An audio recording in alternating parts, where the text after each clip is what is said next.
If pressure actually helped neurodivergent brains focus, you wouldn't feel more frozen the harder you try. So if deadlines, urgency, constant check-ins, or people watching you work make everything harder, not easier, this video will explain why. And I want you to hear this clearly, right at the start. What you're experiencing isn't a personal failure.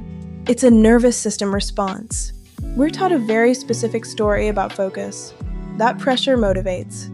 That urgency sharpens attention. That accountability means someone watching.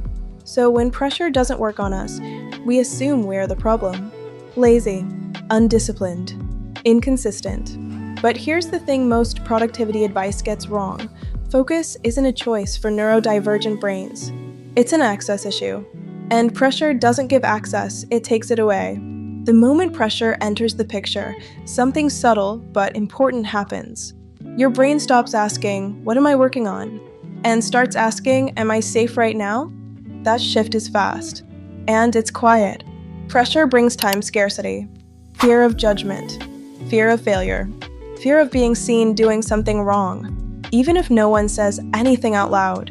And once your nervous system senses threat, higher level thinking goes offline. Planning feels heavy. Starting feels impossible. Decision-making stalls. Not because you don't care, but because your brain is protecting you. This is why pressure feels loud, even in silence. You're not just thinking about the task. You're thinking about the clock, the expectations, the consequences. Your attention is split before you even begin. And focus cannot exist in a fragmented nervous system. A lot of ND people have been told this their entire lives. You work best under pressure. But what that usually means is, you panic near the deadline and force something out. That's not focus. That's survival. Emergency mode gets results, but it borrows energy from the future. Afterward, you crush. You feel flat. You're exhausted in ways rest doesn't fix. And then the system points to the output and says, "See? Pressure worked," ignoring the cost. Over time, that teaches ND brains something dangerous. It teaches us that our best work must hurt. That calm is suspicious. That ease means we're not trying hard enough. So we recreate pressure ourselves. We procrastinate until panic hits. We overload our schedules. We wait until the last possible moment.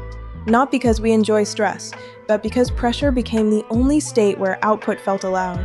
That's not productivity. That's conditioning. Here's what's actually happening underneath. Neurodivergent brains are more sensitive to time pressure, social evaluation, ambiguity, interruptions, sensory input, pressure amplifies all of it at once.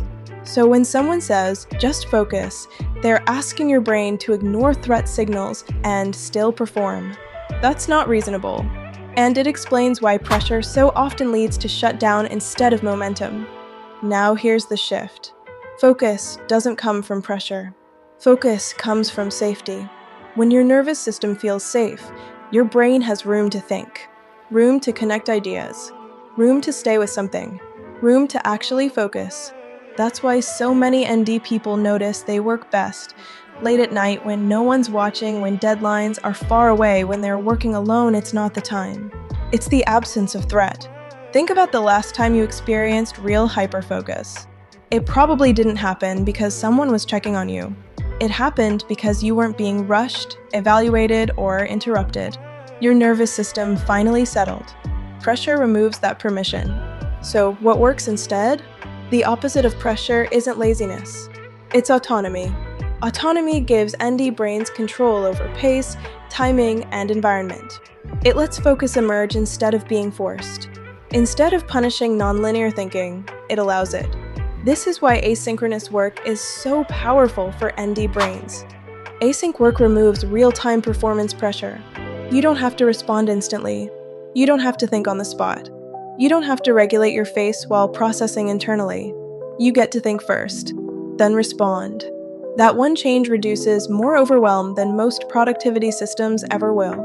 And this is where AI comes in not as hustle fuel, but as a buffer. AI doesn't rush you.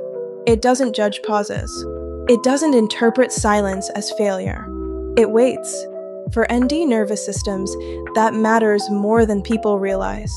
Used gently, AI absorbs the parts of work that pressure makes unbearable. organizing thoughts, structuring ideas, breaking tasks into steps. You can think out loud without being polished.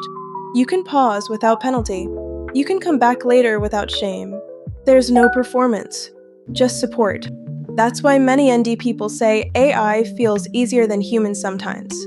Not because humans are bad, but because AI doesn't trigger threat responses. No tone to decode. No urgency to manage. That simplicity creates space. Pressure collapses executive function. Support restores it. And that's the misunderstanding at the heart of most productivity advice. It increases demand to get output. But ND brains work best when demand is reduced. Less noise, less urgency, less surveillance, more space. When pressure is removed, focus often returns on its own. Not because you forced it, but because your brain isn't defending itself anymore. That's when your real intelligence shows up, not the emergency version, the sustainable one. If this resonated, the next video goes deeper into how AI replaces pressure with support, especially if productivity advice has never worked for you. If your brain doesn't fit the system, subscribe.